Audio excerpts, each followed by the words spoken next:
ఆవృతం జ్ఞానమేతేన జ్ఞానినో నిత్యవైరిణా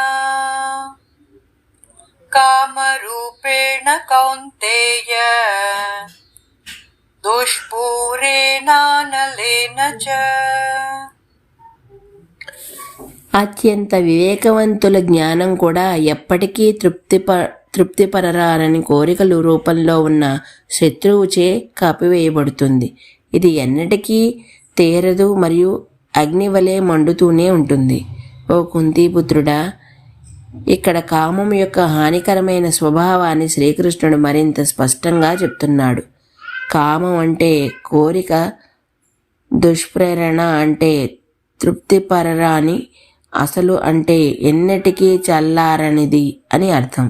కోరిక అనేది జ్ఞానుల విచక్షణా శక్తిని వశపరుచుకొని దాన్ని తీర్చుకోవడానికి ఉసిగొలుపుతుంది. కానీ ఆ మంటని ఆర్పటానికి ఎంత ప్రయత్నిస్తే అది అంత ఉధృతిలో మండుతుంది. బుద్ధుడు ఇలా పేర్కొంటున్నాడు, కోరిక అనేది ఆర్పలేని అగ్నిలాగా మండుతూనే ఉంటుంది. అది ఎప్పటికీ ఎవ్వరికీ సుఖాన్ని ఇవ్వలేదు, దుఃఖానికి మూలహేతువు అని తెలుసుకొని వివేకవంతులు దాన్ని త్యజిస్తారు. కానీ ఈ రహస్యం అర్థం చేసుకోలేని వారు కోరికలను తీర్చుకోవటానికి వృధా ప్రయాసతో తమ జీవితాన్ని వ్యర్థం చేసుకుంటారు. ఈరోజుకి ఇక్కడ ఆపుతున్నాను, మిగతాది రేపు చెప్తాను. అంతవరకు ధన్యవాదాలు.